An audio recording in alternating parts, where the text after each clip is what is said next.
সাবেক প্রধানমন্ত্রী শেখ হাসিনা ভারত থেকে যেন কোনো রাজনৈতিক বক্তব্য দিতে না পারে সে বিষয়ে ব্যবস্থা নিতে দেশটির প্রতি আহ্বান জানিয়েছেন স্থানীয় সরকার উপদেষ্টা আসিফ মাহমুদ। তিনি বলেন, ভারতের সাথে বন্দি বিনিময় চুক্তি অনুযায়ী তাকে ফিরিয়ে দিতে হবে। আর পরিবেশ উপদেষ্টা সৈয়দ রেজওয়ানা হাসান জানান, ভারতের সাথে সম্পর্ক স্বাভাবিক করার চেষ্টা চলছে। সচিবালয়ে এসব কথা বলেন তারা। রিপোর্ট মাহবুকুল চপলের।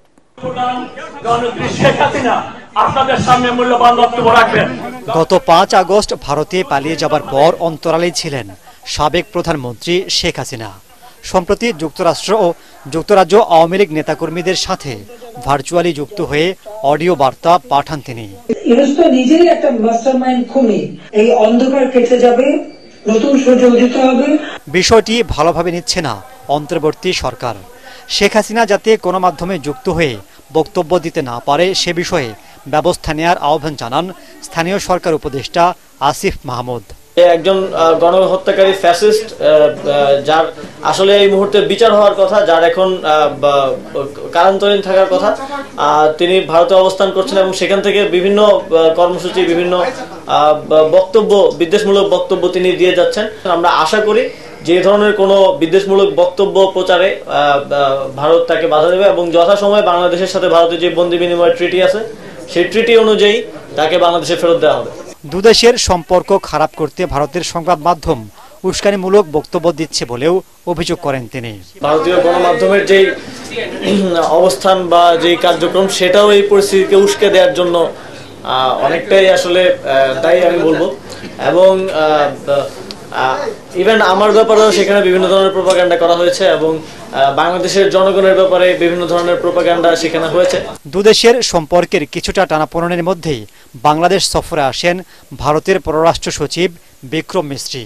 দেশে ফিরে পররাষ্ট্র বিষয়ক সংসদীয় কমিটিকে তিনি জানান,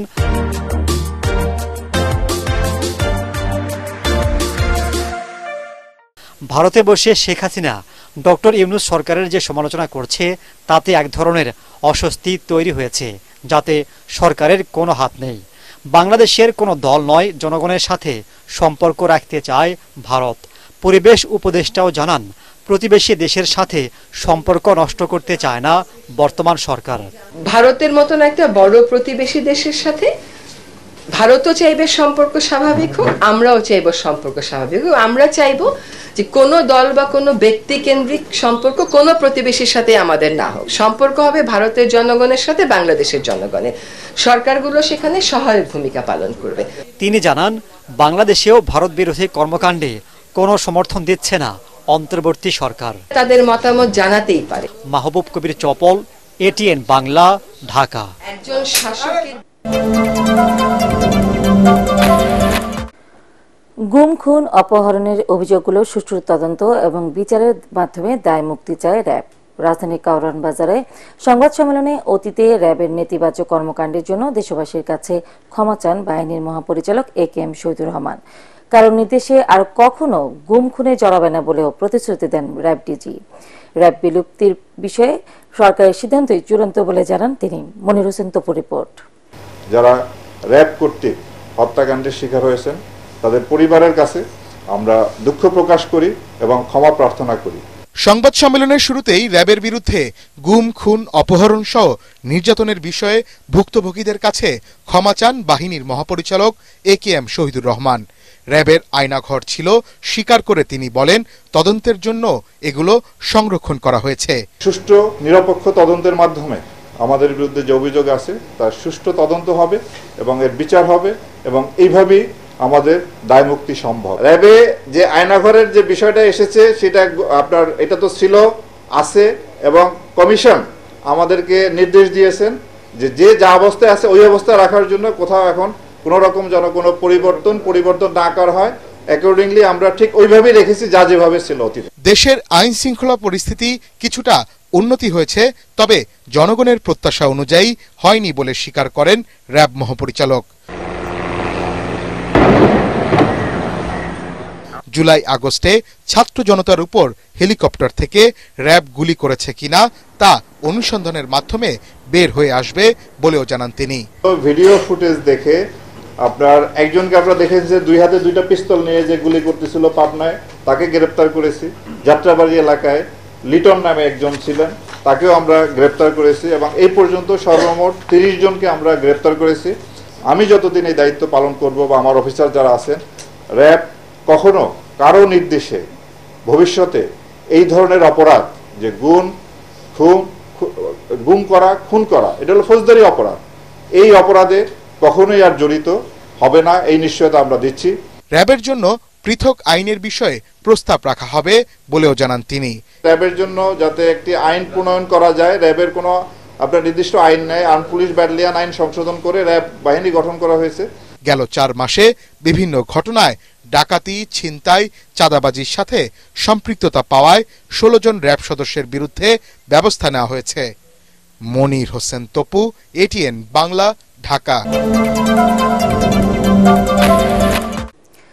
দেশের ৭৯% মানুষ মনে করেন অন্তর্বর্তী সরকারের অধীনে নির্বাচিত রাজনৈতিক সরকার দেশ ভালো চালাবে, আর বর্তমান সরকারের মেয়াদ 1 বছর হওয়া উচিত বলে মত 46%। বেসরকারি সংস্থা ব্র্যাকের জরিপে এমন তথ্য উঠে এসেছে। রাজধানী প্রেস ইনস্টিটিউটে এ নিয়ে এক আলোচনায় প্রধান উপদেষ্টা প্রেস সচিব শফিকুল আলম বলেন, 4 মাসে অশান্ত দেশকে শান্ত করেছে সরকার। দেশকে এগিয়ে নিতে এখন প্রয়োজন রাজনৈতিক সমঝোতা। রিপোর্ট আদিন সচিবের। গণঅভ্যুত্থান পরবর্তী বাংলাদেশে মানুষ কি ভাবছে, জনগণের আকাঙ্ক্ষার কথা নিয়ে BRAC institute of governance and development BIGDর জরিপ। এতে দেখা যায় 56% মানুষ মনে করেন অন্তর্বর্তী সরকার শক্তভাবে দেশ পরিচালনা করছে। এই সরকারের অধীনে অনুষ্ঠিত হতে যাওয়া ভোটে নির্বাচিত সরকার দেশ ভালোভাবে পরিচালনা করবে বলেও মত 79%। ভোটটা আসলে মানুষজন বহু বছর দেয় নাই বাংলাদেশে। 14 সাল থেকে বাংলাদেশের মানুষ ভোটই দেয়নি। তরুণ প্রজন্ম তারা ভোট দেওয়ার প্রক্রিয়াটা বা ভোট দেওয়ার যে উৎসব বাংলাদেশে হয় সেটার সাথে একদমই পরিচিত না। সুতরাং ওইটার প্রতি আগ্রহটা, যে একটা নির্বাচিত সরকার এবং নির্বাচিত প্রতিষ্ঠান, এটার প্রতি যে আগ্রহটা, ওইটাও খুব স্বাভাবিক মনে হয়েছে। জরিপে আরো উঠে এসেছে 41% মানুষ মনে করেন ভারত ইস্যু এই সরকার দৃঢ়ভাবে সামাল দিয়েছে, আর 46% মত অন্তর্বর্তী সরকারের মেয়াদ 1 বছর হওয়া উচিত। সংস্কারের যে সময় বা মেয়াদ, যেটা নিয়ে রাজনৈতিক সবচেয়ে বড় বিতর্ক এখন হচ্ছে, সেখানে 81% সময় দিতে চান, তার মধ্যে 3 বছর দিতে চান 38%, 9% দিতে চান 2 বছর। অভ্যুত্থানের মাধ্যমে আমরা একটা নতুন পলিটিক্যাল ফোর্স দেখেছি, সেই পলিটিক্যাল ফোর্সের একটা ফর্মালাইজেশনও দেখতে চাচ্ছি। বর্তমান সরকারের প্রধান উপদেষ্টার প্রেস সচিব শফিকুল আলম বলেন, এক কঠিন পরিস্থিতির মধ্যে অন্তর্বর্তী সরকার দায়িত্ব নিলেও পরিস্থিতি এখন নিয়ন্ত্রণে। আমি বলবো যে আমরা সেই জায়গায় উত্তরণ করেছি, মানে ফ্যান্টাস্টিক। আমি বলবো যে 4টা মাসে এই গভর্নমেন্টের যে অ্যাচিভমেন্ট, সেটা আমরা অনেকে বুঝতে পারছি না। খুবই একটা অশান্ত একটা দেশকে শান্তভাবে নিয়ে এসে একটা, যেটা খুব জরুরি ডিবেট হওয়া উচিত, আমরা কি ধরনের পলিটিক্যাল সেটেলমেন্ট চাই, কি ধরনের বাংলাদেশটা চাই, সেই ডিবেটের জায়গায় আমরা আমরা ফ্যাসিলিটেটর, আমরা মানে ইম্পোজ করছি না কিছু। সেই জায়গাটায় প্রফেসর ইউনূস নিয়ে দিয়েছেন যাতে আমরা সবাই পার্টিসিপেট করতে পারি। আর পলিটিক্যাল ল্যান্ডস্কেপ যেটা দেখলাম, আমি মনে করি যে এটা হুইচ ইজ ট্রু। সরকারের নেওয়া উদ্যোগগুলো দৃশ্যমান করতে সংশ্লিষ্টদের তৎপর হওয়ার তাগিদ দেন আলোচকরা। আদিন সচিব, এটিএন বাংলা, ঢাকা।